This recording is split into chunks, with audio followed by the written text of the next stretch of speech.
कोल्हापूर जिल्ह्यातील भुदरगड हा किल्ला पठारावर वसलेला आकाराने व सपाटीबाबतचा सर्वात मोठा किल्ला. गडाचे एकूण क्षेत्रफळ सुमारे 180 एकर असून तटबंदीची लांबी 5 किलोमीटरपेक्षा जास्त आहे. वाहनाने गडावर जाता येत असून रस्ता किल्ल्यावरील भैरवनाथ मंदिरापर्यंत जातो. मंदिरात भाविकांची सतत वर्दळ असते. मंदिराभोवती भिंत असून समोर दीपमाळ. मंदिरासमोरील तटबंदीत असलेल्या बुरुजावर ध्वजस्तंभ व तोफ. येथून तटावर चढून गडफेरीस सुरुवात करतेवेळी तटाची उंची 10 ते 12 फूट तर पांजी 5 ते 6 फुटाची असल्याचे निदर्शन असते. तटबंदीची दुरुस्ती करण्यात येत असून ढासलेल्या ठिकाणी ती नव्याने बांधली जातात. तटावर चढउतार करण्यासाठी जागोजागी पायऱ्या बांधल्या आहेत. गडाच्या पहिल्या पश्चिम दिशेच्या सोंडेवर भक्कम बुरुज बांधलेला असून या बुरुजावरील तटबंदीत गडावरून प्रसंगी बाहेर पडण्यासाठी लहान कमानीचा दरवाजा असून सध्या तो बंद करण्यात आला. तटबंदी फिरताना तटाबाहेर जाण्यासाठी 7 दरवाजे पाहायला मिळतात. पश्चिमेकडील दुसऱ्या सोंडेवरील बुरुजाकडे जाताना शौचकूप पाहायला मिळतात. या बुरुजाच्या खालील भागात दुहेरी तटबंदी असून तिथे षटकोनी आकाराचा दुसरा लहान दरवाजा दिसतो. या बुरुजाच्या समोरील भागात मोठ्या प्रमाणावर अवशेष आहेत. जिथे डाव्या बाजूला एका मोठ्या वाड्याचा चौथरा दिसतो. वाड्याच्या पुढे सपाट भागात शेती केली जात असून पुढे घरांचे अवशेष पाहायला मिळतात. वाटेत एक टाकी पाहायला मिळते.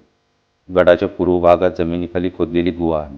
गुहेच्या बाहेरील बाजूस नंदी असून गडाच्या या आग्नेय भागात असलेला पूर्वाभिमुख दरवाजा व तटबंदी आज पूर्णपणे नष्ट झाली. येथून पाठीमागे येऊन गड फिरतेवेळी एका सरळ रेषेत बांधलेले काही वास्तुअवशेष पासून समोर तलावाकाठावर 2 दगडी मंदिरे नजरेस पडतात. यातील एका मंदिरात शिवलिंग असून दुसरे मंदिर रिकामे आहे. मंदिराशेजारी 2 चौथरे असून तलावाच्या काठावर पाणी अडवण्यासाठी भिंत बांधली आहे. तलाव 25 एकर क्षेत्रावर असून हा सर्वात मोठा तलाव आहे. तलावाचे पाणी दुधी रंगाचे असल्याने हा दुधी तलाव नावाने ओळखला जातो. पुढील भागात खूप मोठ्या प्रमाणात घराचे अवशेष दिसून येतात. या ठिकाणी उंच चौथऱ्यावर बांधलेले शिवमंदिर दिसते. येथून भैरवनाथ मंदिराकडे जाताना तलावाच्या काठावर एक मंदिर पाहायला मिळते. मंदिरासमोर तलाव असल्याने एका दगडात कोरलेली दीपमाळ मंदिरापाठीमागील उंचवट्यावर ठेवली. पुढे एका पडीक वास्तूमध्ये घडीव दगडात बांधलेल्या 2 समाधी आहेत. अंबामाता मंदिरासमोर काही कोरीव शिळा असून येथे समाधी चौथरी पाहायला मिळतात. वाटेत एका वाड्याचे अवशेष दिसून येतात. यापुढे गडाच्या नूतनीकरण केलेल्या सदरेचे अवशेष आहेत. या सदरे शेजारी शिवमंदिर असून करवीरकर छत्रपतींनी या मंदिराचा जीर्णोद्धार केला. या मंदिरात भालजी पेंढारकर यांनी 1945 साली स्थापन केलेला महाराजांचा अर्धपुतळा.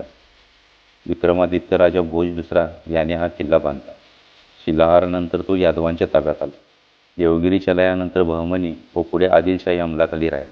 इसवी सन 1667 मध्ये गड पहिल्यांदा स्वराज्यात आला पण लगेचच आदिलशाहीच्या ताब्यात गेला. 1672 मध्ये छत्रपती शिवाजी महाराजांनी गड पुन्हा जिंकले व गडाची पुनर्बांधणी करून गडाला एक प्रबळ लष्करी ठाणे बनवले. जिंजीवरून परतताना छत्रपती राजाराम महाराज काही काळ या गडावर वास्तव्यास होते. 18व्या शतकाच्या उत्तरार्धात परशुरामभाऊ पटवर्धनांनी गडावर ताबा मिळवला पण 10 वर्षातच हा किल्ला करवीरकर छत्रपतींनी जिंकून घेतला. इसवी सन 1844 साली कोल्हापूर संस्थानात इंग्रजाविरुद्ध झालेल्या बंडात सामानगड व भुदरगड प्रमुख होते. यावेळी बाबाजी अहिरेकर गडाचे किल्लेदार होते व त्यांना सुभाना निकम यांनी आपल्या 300 साथीदारांसह साथ दिली होती. इंग्रजांनी यावेळी डागलेल्या तोफांनी गडाचा मुख्य दरवाजा व तटबंदीचा भाग जमीनदोस्त झाला.